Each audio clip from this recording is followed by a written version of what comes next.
မိခင်ဖြစ်သူနဲ့သမီးဖြစ်သူဇီယာတို့အပြင်ဘက်တွင်စကားပြောဆိုနေကြစဉ်မိခင်ဖြစ်သူကအမဲရောင်ဝတ်စားတစ်ထည်ကိုကိုင်ဆောင်ထားပြီးသမီးဖြစ်သူအားပြတာကတစုံတရာကိုရှင်းပြနေသည့်သမီးဖြစ်သူကစိတ်ဆိုးမှန်ဆိုးဖြင့်တားဆီးကအဆိုပါဝတ်ကိုလူယူလိုက်ပြီးမြေပြင်ပေါ်သို့ပစ်ချလိုက်သည်ထို့နောက်မိခင်ဖြစ်သူကမြေပေါ်ကျနေသောအဝတ်ကိုကောက်ယူလိုက်ပြီးအိမ်ထဲသို့အမြန်ဝင်သွားကဖုံးကွယ်ရန်ကြိုးစားသည့်သမီးဖြစ်သူကနောက်မှလိုက်ပါလာပြီးမိခင်ဖြစ်သူအဝတ်ကိုမိဖို့ချောင်ရှိမိဖို့ထဲတွင်ဝက်ကမိရှုဖြောက်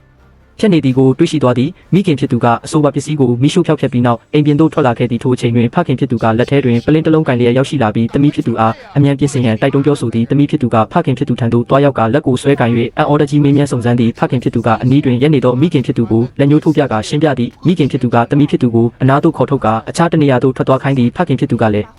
ဝင်ရောက်ပြောဆိုရာမိခင်ဖြစ်သူကသမီးဖြစ်သူကိုအိမ်ထဲသို့အမြန်ဝင်ခိုင်းလိုက်ပြီးလမ်းပြပေးလိုက်သည့်ညအချိန်သို့ရောက်ရှိလာသောအခါရိုးရာအသုံးဆောင်ပစ္စည်းများနှင့်မင်္ဂလာပွဲအခမ်းအနားအပြင်ဆင်များကိုပြသထားသည့်ထို့နောက်အနက်ရောင်ဝတ်စုံနှင့်အုတ်ထုတ်ဆောင်ထားသောအမျိုးသားတဦးကလက်တွင်ခေါင်းလောင်းကင်ကရက်နေပြီးအနီရောင်မင်္ဂလာဝတ်စုံဝတ်ဆင်ထားသောမိခင်ဖြစ်သူကအိမ်ရှိမှထွက်လာသည်အနက်ရောင်ဝတ်စုံဝတ်ဆင်ထားသူများကနီရောင်မင်္ဂလာဝမ်းဆက်မင်္ဂလာဝေါ်ရင်ကိုတဲဆောင်လာကြသည့်အိမ်တကားဝတွင်သမီးဖြစ်